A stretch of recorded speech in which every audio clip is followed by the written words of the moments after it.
Hello friends, स्वागत है आपका केडी फाउंडेशन ऑनलाइन क्लासेस में। पिछले वीडियो में हमने भूगोल के अंतर्गत अक्षांश और देशांतर का अध्ययन किया था। आज हम एक नए टॉपिक के साथ शुरुआत करते हैं, ब्रह्मांड और सौरमंडल। सवाल पैदा होता है कि ब्रह्मांड क्या होता है, ब्रह्मांड के अंतर्गत कौन कौन सी चीज़ें आती हैं। देखिए, बेसिकली ब्रह्मांड के अंतर्गत जैसे तारे हैं, ग्रह, उपग्रह, ग्रह, उपग्रह, आकाशगंगा, मंदाकिनी, तमाम चीजें आती हैं। ठीक है, तो इन सब के सम्मिलित समूह को ही ब्रह्मांड कहा जाता है। और एक और सवाल आता है अक्सर कि ब्रह्मांड के वैज्ञानिक अध्ययन को क्या कहा जाता है। तो ब्रह्मांड का वैज्ञानिक अध्ययन कहलाता है कॉस्मोलॉजी। कॉस्मोलॉजी कॉस्मोलॉजी कॉस्मोलॉजी के अंतर्गत हम ब्रह्मांड का वैज्ञानिक अध्ययन किया जाता है। अब एक प्रश्न और उत्पन्न होता है कि ब्रह्मांड की उत्पत्ति कैसे हुई होगी। तो ब्रह्मांड की उत्पत्ति के लिए एक सिद्धांत दिया गया जिसको बोलते हैं हम महाविस्फोट सिद्धांत। महाविस्फोट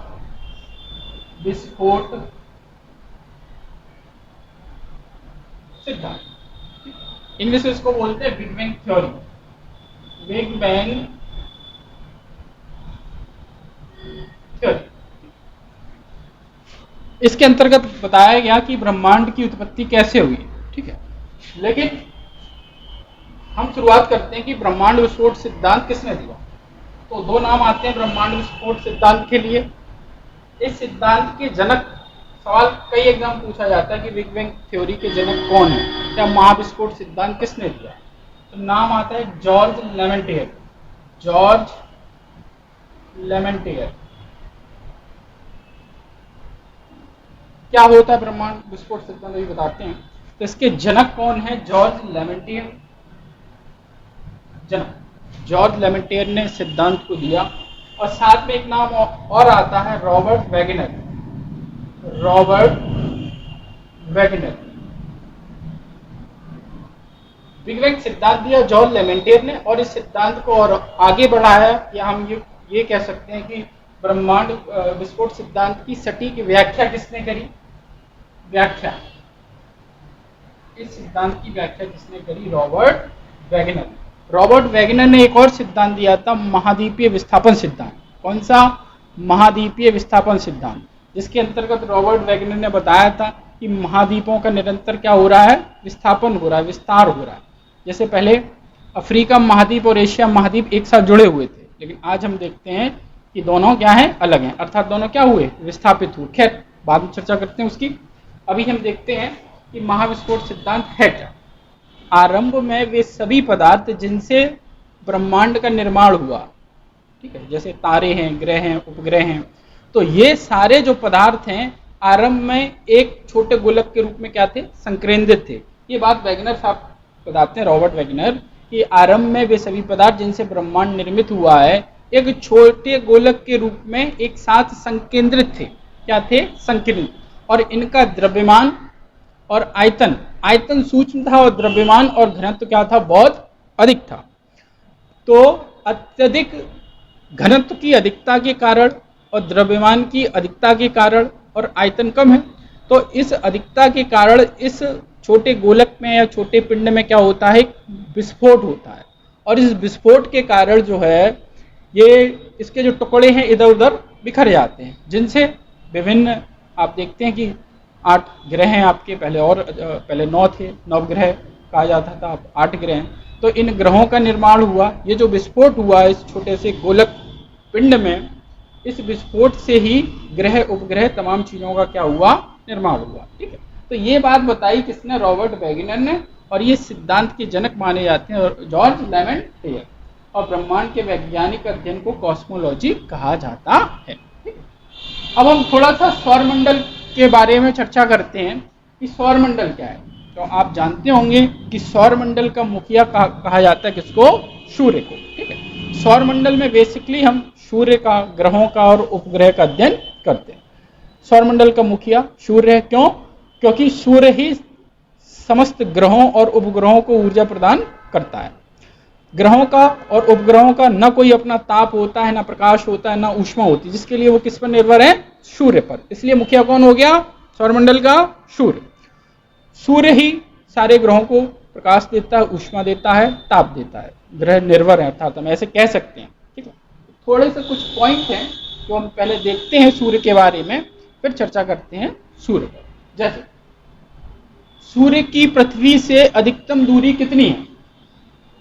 तो हम देखते हैं कि सूर्य की पृथ्वी से अधिकतम दूरी जो है वो 15.21 करोड़ किलोमीटर, 15.21 करोड़ किलोमीटर दूर है पृथ्वी किससे? सूर्य से। पृथ्वी से औसत दूरी सूर्य की कितनी है? पृथ्वी से औसत दूरी सूर्य की है 14.98 करोड़ किलोमीटर। लगभग हम कह सकते हैं 15 करोड़ किलोमीटर पृथ्वी की औसत दूरी है। अब ये अभी देखिए नेक्स्ट पॉइंट लिखा है पृथ्वी से न्यूनतम दूरी 14.70 करोड़ किलोमीटर। तो ये क्या है कि थोड़ी सी ज्यादा दिख रही है, कभी कभी औसत दिख रही है। तो पृथ्वी, आपको पता होगा कि पृथ्वी सूर्य के चारों तरफ क्या करती है? परिक्रमा करती है, चक्कर लगाती है।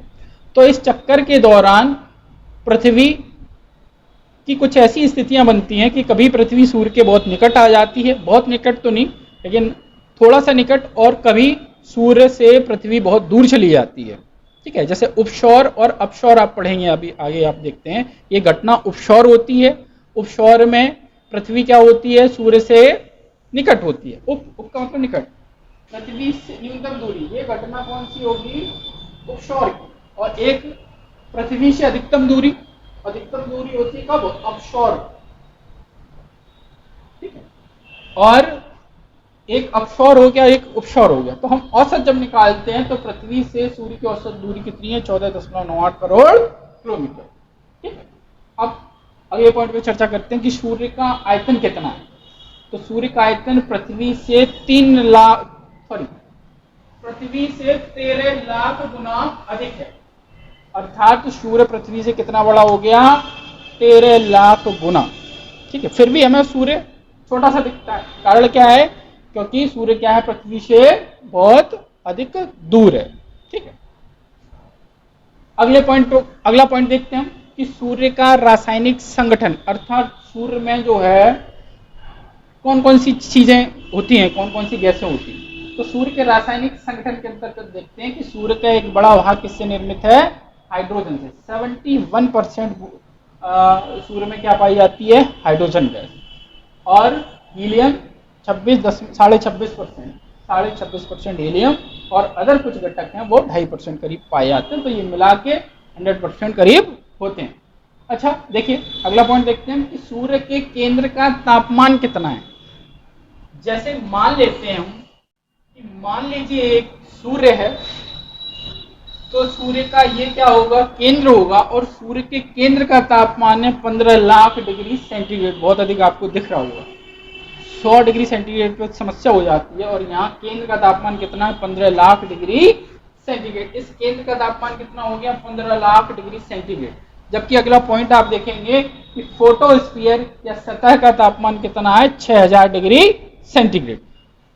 तो देखिए केंद्र का तापमान इतना अधिक क्यों है, और फोटोस्फीयर का? अब फोटोस्फीयर का मतलब क्या है कि सूर्य का जो बाहरी भाग है, ठीक है, इस फोटोस्फीयर का 6000 और इस केंद्र का 15 लाख।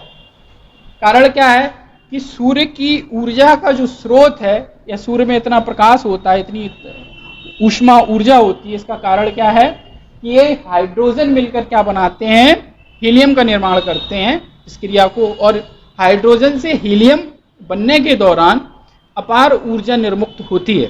ठीक है, एक क्रिया होती है, इसको हम बोलते, अभी देखते हैं थोड़ी देर बाद, इसको नाभिकीय संलयन क्रिया बोला जाता है। अर्थात सूर्य की ऊर्जा का स्रोत क्या है? हाइड्रोजन से हीलियम बनना, और क्रिया कौन सी हो गई? नाभिकीय संलयन। तो जो नाभिकीय संलयन क्रिया होती है वो कहाँ होती है? सूर्य के केंद्र में। इसलिए सूर्य के केंद्र का तापमान क्या है? बहुत अधिक है, और बाहरी सतह का तापमान क्या है? थोड़ा सा कम है। खैर, अगला पॉइंट देखते हैं, पृथ्वी तक प्रकाश आने में कितना समय लगता है। अर्थात जो सूर्य का प्रकाश है वो पृथ्वी तक आने में कितना समय लगता है? तो 8 मिनट 20 सेकंड। 8 मिनट 20 सेकंड में सूर्य का प्रकाश पृथ्वी तक आ जाता है। अच्छा देखिए, एक बात देखते हैं कि मान लीजिए कि सूर्य अचानक प्रकाश देना क्या कर दे, बंद कर दे। सूर्य अचानक प्रकाश देना बंद कर दे तो पृथ्वी तक अंधेरा होने में कितना समय लगेगा? तो हम देखेंगे कि जब 8 मिनट 20 सेकंड में सूर्य का प्रकाश कहाँ आ रहा है? पृथ्वी पर, धरातल पर। तो 8 और अचानक सूर्य प्रकाश देना बंद कर दे तो अंधेरा होने में भी उतना ही समय लगेगा। प्रकाश आने में समय लगा 8.20 सेकंड, तो अचानक यदि सूर्य ऑफ कर दिया जाए, जैसे लाइट ऑफ हो जाती है तो तुरंत लाइट, जैसे हम कोई लाइट को ऑफ करते हैं तो तुरंत अंधेरा हो जाता है, या सूर्य के साथ ऐसा नहीं है। 8 मिनट 20 सेकंड आने में समय लगता है, इसलिए सूर्य यदि ऐसा होता नहीं बंद कर दे, एक सपोज कर रहे हैं कि अचानक सूर्य प्रकाश देना बंद कर दे, ऑफ हो जाए, तो 8 मिनट 20 सेकंड में पृथ्वी पर क्या होगा? अंधेरा होता है। खैर, अगला पॉइंट देखते हैं कि एक प्रकाश वर्ष, पहले तो हम देखते हैं प्रकाश वर्ष क्या है। देखिए, प्रकाश वर्ष, एक वर्ष में प्रकाश जितनी दूरी तय करता है उसको बोलते हैं प्रकाश वर्ष, या यूं कहें कि एक वर्ष में प्रकाश द्वारा चली गई दूरी ही क्या कहलाती है? एक प्रकाश वर्ष। ठीक है, कितना होता है एक प्रकाश वर्ष की वैल्यू कितनी होती है? याद रखिएगा 9.46 इंटू 10⁻12 किलोमीटर। एक प्रकाश वर्ष, प्रकाश वर्ष का मतलब मैंने बताया कि एक वर्ष में प्रकाश द्वारा चली गई दूरी प्रकाश वर्ष कहलाती है। अच्छा, प्रकाश वर्ष किसका मापक हो गया फिर? प्रकाश वर्ष प्रकाश का मापक नहीं है, प्रकाश वर्ष मापक किसका है? दूरी का। दूरी मापने की एक बड़ी इकाई है मापक। प्रकाश वर्ष इसका मापक है, दूरी की एक इकाई है प्रकाश वर्ष, उसकी वैल्यू 9.46 इंटू 10⁻12 किलोमीटर। अच्छा, अगला पॉइंट लिखा हुआ एक पारसिक। एक पारसिक बराबर कितना होता है? 3.6 प्रकाश, लगभग 3.5 प्रकाश वर्ष के करीब हो गया। तो अब ऐसे देखिएगा कि ये भी दूरी की इकाई है, पारसिक प्रकाश वर्ष, और पारसिक भी किसकी इकाई है? दूरी की इकाई हो गई। ठीक है, क्योंकि एक पारसिक बराबर कितने होती? 3.26 प्रकाश वर्ष। तो कभी सवाल पूछा जाए कि प्रकाश वर्ष और पारसिक में दूरी मापने की सबसे बड़ी इकाई कौन सी है? देखिए, पारसिक। दूरी की सबसे बड़ी इकाई कौन सी हो जाएगी? पारसिक। क्यों? एक पारसिक में कितने प्रकाश वर्ष हैं? 3.6 प्रकाश वर्ष। अब ये ऑप्शन पे डिपेंड करेगा कि मान लीजिए सवाल पूछा जाता है दूरी मापने की सबसे बड़ी इकाई क्या है, और ऑप्शन रहता है किलोमीटर, ठीक है, मीटर, प्रकाश वर्ष, तो उत्तर होगा प्रकाश वर्ष। और यदि ऑप्शन में क्या आ जाए? पारसिक, तो दूरी मापने की सबसे बड़ी इकाई हो जाएगी पारसिक। अच्छा, एक पॉइंट और लिखा हुआ है कि सूर्य की गति, सूर्य की गति क्या? सूर्य के प्रकाश की गति क्या होती है? ठीक है, सूर्य के प्रकाश की गति क्या है? अभी देखिए समय की चर्चा हुई थी, 8 मिनट 20 सेकंड में प्रकाश आता है पृथ्वी पर। ऐसे ही देखते हैं गति कितनी है प्रकाश की, तो 3 लाख किलोमीटर पर सेकंड, बहुत ज्यादा है। मतलब एक सेकंड में प्रकाश कितनी गति करता है, कितनी दूरी तय करता है? 3 lakh kilometre, sorry 3 lakh kilometre पर सेकंड, अर्थात एक सेकंड में प्रकाश 3 लाख किलोमीटर दूरी तय करता है। प्रकाश की क्या है? तो अब हम चर्चा करते हैं सौरमंडल के अंतर्गत। हम देखते हैं कुछ तारे होते हैं, कुछ ग्रह होते हैं। तो अब हम अंतर देखते हैं कि तारा और ग्रह में बेसिकली अंतर क्या होता है। सूर्य क्या है? एक तारा है। पृथ्वी क्या है? एक ग्रह है, पृथ्वी की तरह और ग्रह है। थोड़ा सा अंतर देखते हैं बारीकी सा। तारा, अब देखिए क्या लिखा हुआ है? प्रकाश। तारों का क्या होता है? तारों का अपना क्या होता है? प्रकाश होता है, अपनी ऊर्जा होती है, अपनी ऊष्मा होती है। क्यों होती है? अभी मैंने बताया था कि तारे कौन सी क्रिया करते हैं।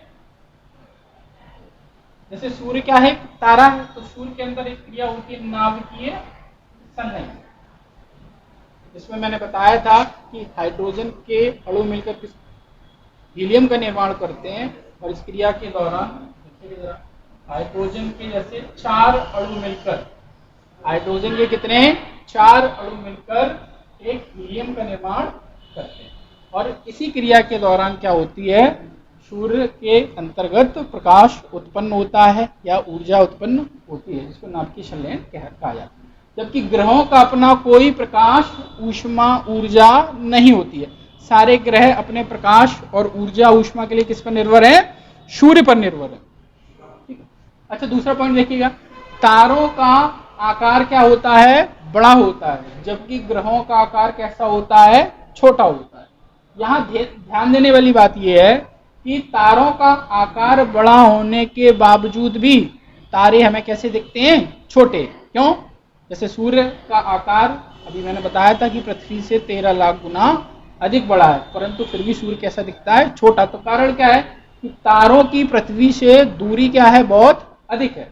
तो तारों का आकार क्या है? बहुत बड़ा है। ग्रहों का आकार क्या है? छोटा है। तारे दूर होने के कारण आकार बड़ा होने पर भी हमें छोटे दिखते हैं, और जबकि ग्रह छोटे आकार होने के बाद भी हमें क्या दिखते हैं? बड़े दिखते हैं, क्योंकि अन्य ग्रहों की पृथ्वी से दूरी सूर्य कितनी अधिक नहीं है। खैर, अगला पॉइंट देखते हैं कि तारों का घनत्व कैसा होता है? बहुत कम होता है, जबकि क्योंकि तारों में गैसीय अवस्थाएं ज्यादा होती हैं, तो तारों का घनत्व कम होता है, जबकि ग्रहों का घनत्व क्या होता है? बहुत अधिक होता है। घनत्व अधिक होने के अन्य कारण हैं, तो गैसें हैं, मृदा है, जल है, ठीक है, वनस्पतियां हैं, जीव जंतु हैं। खैर, तारे किस अवस्था में होते हैं? अगला पॉइंट देखते हैं, तारे किस अवस्था में होते हैं? गैसीय अवस्था में होते हैं, जबकि ग्रह किस अवस्था में होते हैं? या तो ग्रह ठोस अवस्था में भी होते हैं और द्रव अवस्था में भी होते हैं। ठीक है, कुछ ग्रह ऐसे होंगे जो गैसीय अवस्था में होंगे, लेकिन अधिकांश ग्रहों की प्रकृति ऐसी देखने को मिलती है कि ग्रह ठोस और द्रव होते हैं, जबकि तारे ठोस या द्रव नहीं होंगे। सूर्य एक तारा है और सूर्य किस अवस्था में होता है? गैसीय अवस्था में। अगला अंतर देखते हैं तारे ग्रहों के बीच कि तारे हैं, तारे सूर्य की परिक्रमा नहीं करते हैं, जबकि ग्रह सूर्य की परिक्रमा करते हैं। ठीक है। अच्छा, एक उपग्रह और होते हैं सैटेलाइट। ये उपग्रह अपने मात्र ग्रह, हर ग्रह के कुछ अपने उपग्रह होते हैं। बुध और शुक्र के कोई उपग्रह नहीं होते, अभी आगे चर्चा करते हैं। और जैसे पृथ्वी का एकमात्र उपग्रह कौन सा है? चंद्रमा। ठीक है, तो चंद्रमा ग्रह किसकी परिक्रमा करेगा? पृथ्वी की। अब यहां देखने वाली बात यह है कि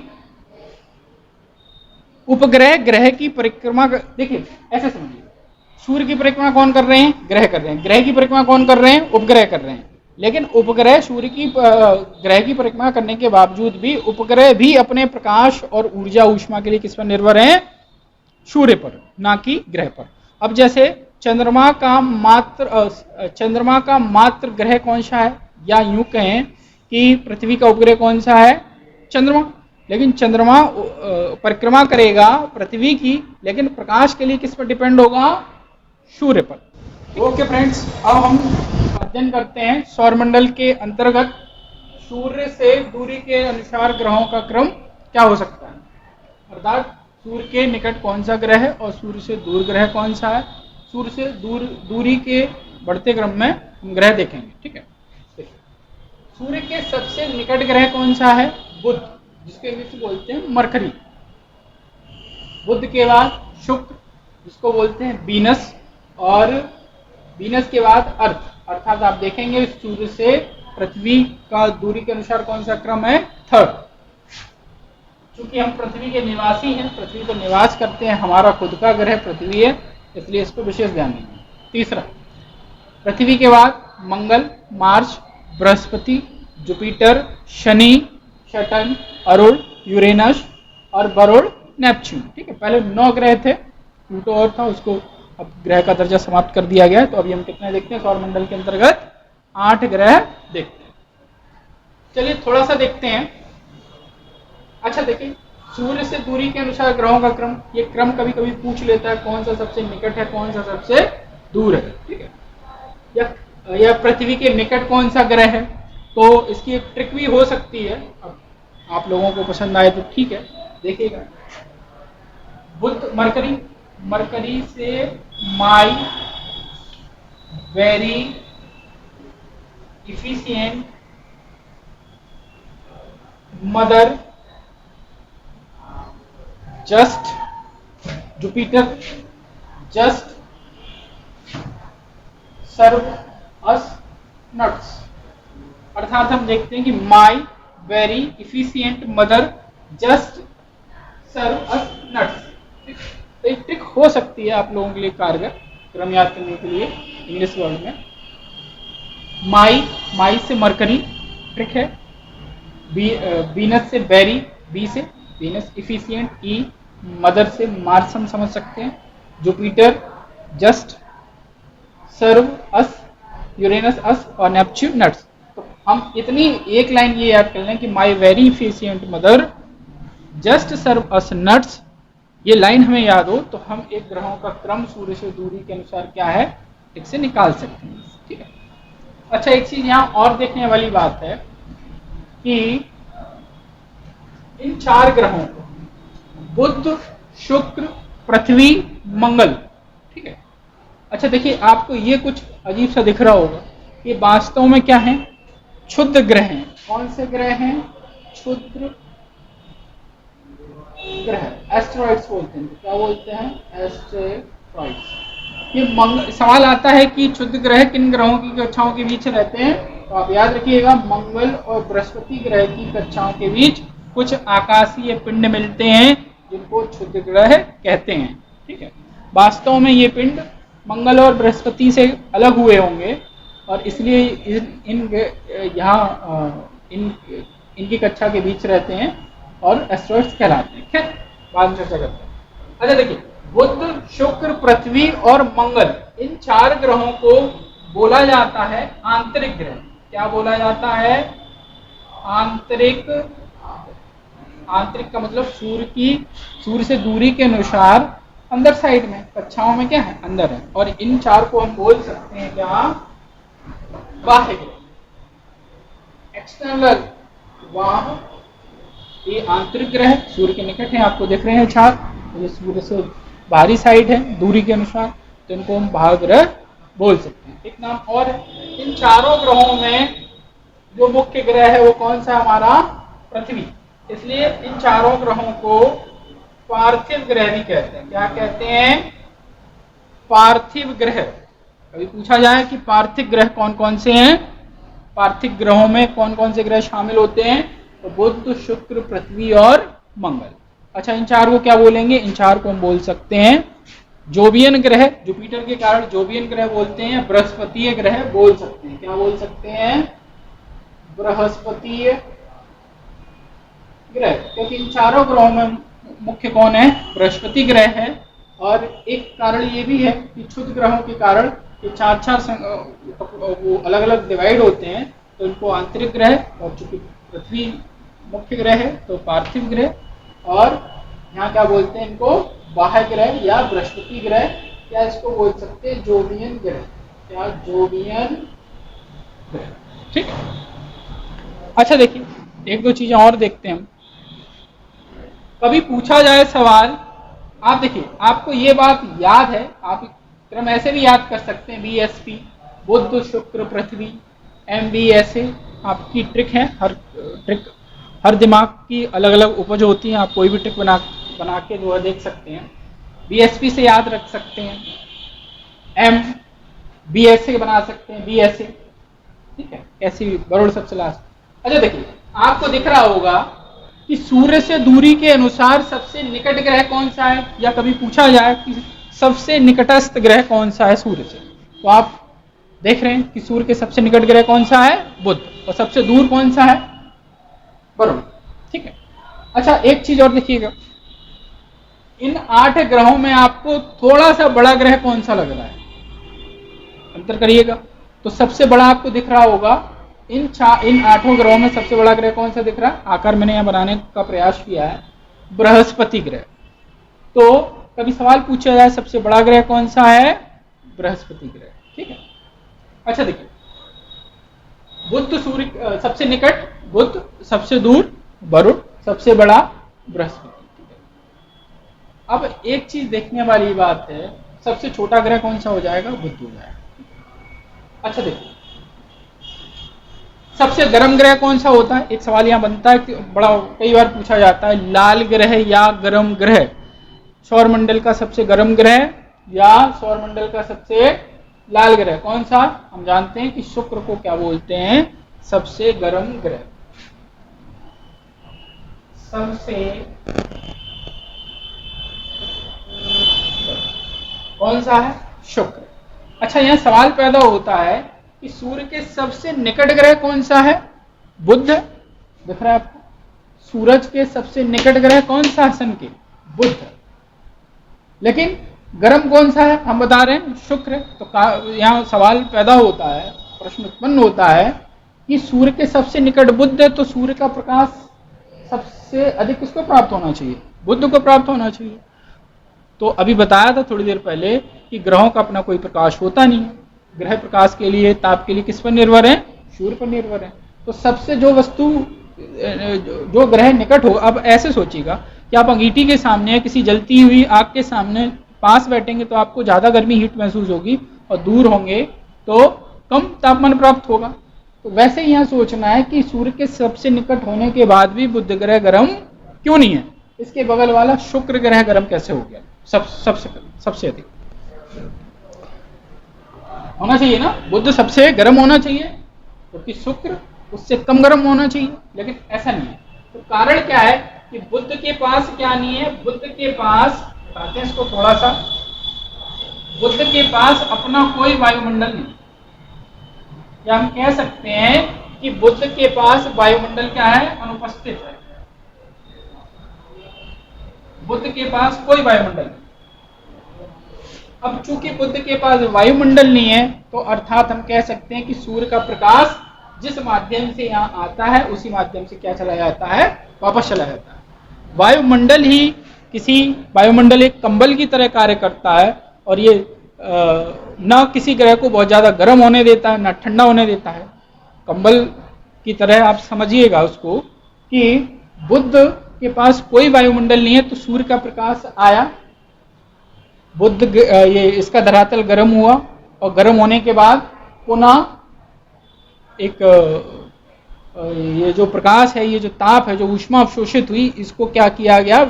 वापस, जैसे पार्थिव विकर्ण क्रिया होती है पृथ्वी के अंतर्गत। अभी हम जब पृथ्वी ग्रह का अध्ययन करेंगे तो देखेंगे पार्थिव विकर्ण, जो पृथ्वी को प्रकाश प्राप्त होता है उसको पृथ्वी क्या करती है? दिन में बहुत गर्म होती है, रात में बहुत ठंडी हो जाती है। कारण क्या है कि पृथ्वी जो प्रकाश या ताप प्राप्त होता है उसको क्या कर देती है? वापस अंतरिक्ष में भेज देती है। कुछ भाग उसका वायुमंडल क्या कर लेता है? अवशोषित कर लेता है। इसलिए पृथ्वी या अन्य ग्रहों की तरफ हम देख सकते हैं कि ग्रह एकदम न तो बहुत अधिक ठंडे होते, ना बहुत ज्यादा गर्म होते हैं। ठीक है, अब देखिए बुध के पास कोई वायुमंडल नहीं है, इसलिए यहाँ ताप आया और ताप क्या चला गया? अंतरिक्ष में वापस चला गया। तो एक सवाल और आ सकता है कि सर्वाधिक तापांतर वाला ग्रह कौन सा होता है? कौन सा सर्वाधिक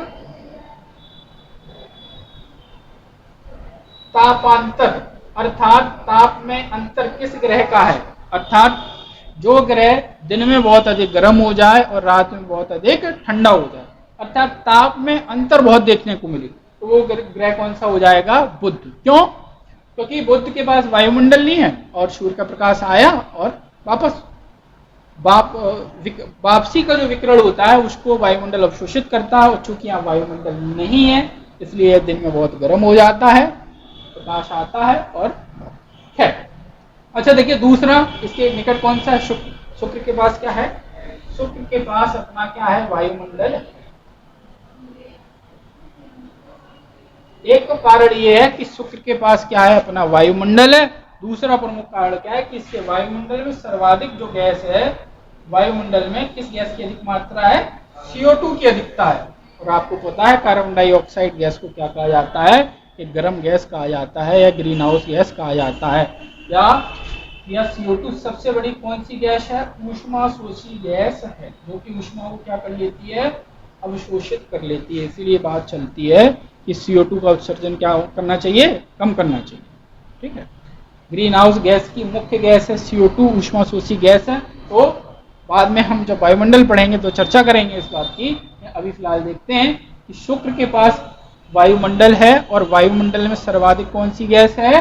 कार्बन डाइऑक्साइड गैस है, लगभग 97% यहाँ क्या है, CO2 पाई जाती है यहाँ पे। इसलिए ग्रह बहुत ज़्यादा क्या होता है, गर्म, प्रकाश आया, प्रकाश को ये CO2 गैस क्या कर लेती है, अब्जॉर्ब कर लेती है, इसलिए ये शुक्र ग्रह बहुत ज़्यादा गर्म हो जाता है। और गर्म होने के कारण ही क्या होता है, इसको चमकीला बोल सकते हैं, लाल बोल सकते हैं। खैर, इसके बाद आते हैं पृथ्वी पर। अच्छा, पृथ्वी को क्या बोला जाता है? एक बात तो याद रखनी है कि सूर्य से दूरी के क्रम में पृथ्वी का क्रम कौन सा है, तीसरा। ठीक है, सूर्य से दूरी के क्रम में तीसरा है, और इसको क्या बोला जाता है, नीला ग्रह। क्या बोला जाता है, नीला ग्रह। क्यों बोला जाता है? क्योंकि पृथ्वी ग्रह पर जल की अधिकता है, और जल की अधिकता, जब अंतरिक्ष से आप नीचे जल को देखते हैं, या आकाश में ऊपर आसमान से जब नीचे जल को देखा जाता है तो कैसा लगता है, नीला। तो जल की अधिकता के कारण ही पृथ्वी को नीला ग्रह बोला जाता है। सवाल आता है कि पृथ्वी का जुड़वा ग्रह या पृथ्वी का भगिनी ग्रह, बहन ग्रह किसको बोला जाता है? तो आप देखेंगे शुक्र और पृथ्वी चूंकि निकट है और प्लस क्या है, आकार में कैसे हैं, लगभग एक समान है। थोड़ी सी बड़ी है पृथ्वी उससे, शुक्र से। तो पास होने के कारण और आकार मिलता जुलता होने के कारण ही शुक्र, इन दोनों को कैसे ग्रह हो गए, भगिनी। शुक्र ग्रह को पृथ्वी का भगिनी ग्रह या बहन ग्रह या जुड़वा ग्रह बोलते, जुड़वा ग्रह। सवाल आता है अंतर्ग्रह किन ग्रहों को कहा जाता है? अंतर्ग्रह सवाल पूछा गया कहीं, अंतर्ग्रह। तो बुध अंतर्ग्रह। आप देखेंगे, देखिए ये चारों तो क्या थे, आंतरिक ग्रह थे।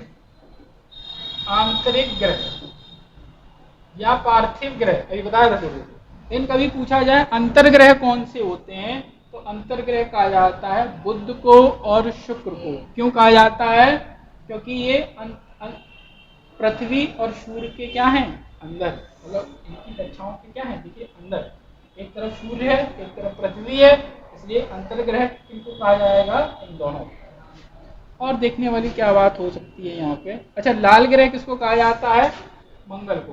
कौन सा ग्रह कहा जाता है? लाल ग्रह।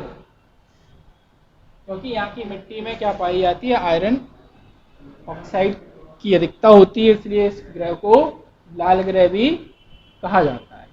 सबसे दूर आपको दिख रहा है वरुण है, सबसे निकट कौन सा है, बुध है। देखिए फ्रेंड्स, आपके लिए कुछ ग्रहों से संबंधित महत्वपूर्ण बिंदु हो सकते हैं, कुछ की पॉइंट्स हैं, आप देख लीजिएगा। और आप उसका स्क्रीनशॉट लेना चाहें तो स्क्रीनशॉट ले लीजिएगा बाद में।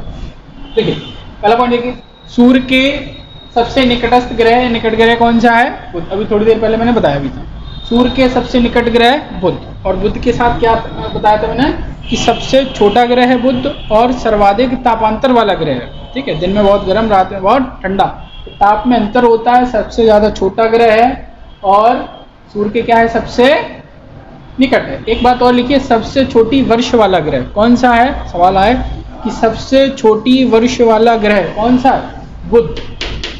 सबसे छोटी वर्ष से तात्पर्य क्या है कि इसकी कक्षीय गति बहुत अधिक है, 48 किलोमीटर पर सेकंड, अर्थात ये अपनी कक्षा में गति करता है और सूर्य की परिक्रमा लगाता है। सूर्य की एक परिक्रमा पूरी करने में से कितना टाइम लगता है, 88 दिन। जैसे पृथ्वी सूर्य की एक परिक्रमा, एक चक्कर लगाने में लगभग 365 दिन 6 घंटे, वो 365 दिन 6 घंटे वो टाइम लेती है। और ये बुध ग्रह 88 दिन में सूर्य की परिक्रमा पूरी करता है, अर्थात सबसे छोटी वर्ष किस ग्रह की हो सकती है, बुध की। ठीक है, और सूर्य के सबसे निकट भी है। चलिए दूसरा पॉइंट, पृथ्वी के सबसे निकट ग्रह कौन सा है, शुक्र ग्रह। इसलिए शुक्र को पृथ्वी का जुड़वा ग्रह या भगिनी ग्रह भी कहा जाता है। इसको भोर का तारा और शाम का तारा भी कहा जाता है। सबसे ज्यादा गर्म ग्रह कौन सा है, शुक्र है। क्यों गर्म है, क्योंकि बताया था कि इसके वायुमंडल में अधिकांश मात्रा किस गैस की पाई जाती है, CO2 गैस की पाई जाती है। और सबसे चमकीला ग्रह भी शुक्र ग्रह। सबसे ठंडा ग्रह कौन सा है, वरुण। क्यों, तो ये भी थोड़ी देर पहले मैंने फिगर बना के बताया था कि बुध सबसे निकट है और वरुण सबसे दूरी के अनुसार सूर्य से क्या है, दूर है। तो जब वरुण सूर्य के सबसे अधिक दूर है तो वरुण को सूर्य के प्रकाश की या ताप की प्राप्ति कैसी होती है, कम हो पाती है, इसलिए सबसे ठंडा ग्रह है वरुण। सबसे बड़ा ग्रह बृहस्पति ग्रह, सबसे बड़ा ग्रह बृहस्पति ग्रह। अच्छा देखिए एक पॉइंट का, वो सर्वाधिक उपग्रह वाला ग्रह। सब सवाल पूछा जाए कभी कि सर्वाधिक उपग्रह किस ग्रह के हैं, तो सर्वाधिक उपग्रह हैं बृहस्पति के, ठीक है। अच्छा एक सवाल और आता है किस ग्रह के उपग्रह नहीं है, तो बुध और शुक्र दो ग्रह ऐसे हैं जिनके कोई भी उपग्रह नहीं है। पृथ्वी का एकमात्र उपग्रह कौन सा है, चंद्रमा। तो देखिए सबसे ज्यादा उपग्रह किसके हो गए, बृहस्पति के। देखिए सबसे बड़ा उपग्रह, एक पॉइंट किया मैंने लिखा हुआ है, सबसे बड़ा उपग्रह किस ग्रह का है, बृहस्पति का गैनीमेड। ये देखिए गैनीमेड, गैनीमेड जो ग्रह है, उपग्रह है गैनीमेड, ये सबसे बड़ा उपग्रह है। और किस ग्रह का उपग्रह है, बृहस्पति ग्रह का उपग्रह। सर्वाधिक घनत्व किस ग्रह का, अगला पॉइंट, सर्वाधिक घनत्व डेंसिटी किस ग्रह की है, पृथ्वी की है। पृथ्वी ग्रह का घनत्व सर्वाधिक है, गैसें बहुत सघन हैं और जीव जंतु हैं, मानव समुदाय है, जल है, तमाम चीजें हैं। तो सर्वाधिक घनत्व किसका है, ठोस है, पृथ्वी का। और पृथ्वी को नीला ग्रह क्यों कहते हैं, क्योंकि जलकीय दिखता है।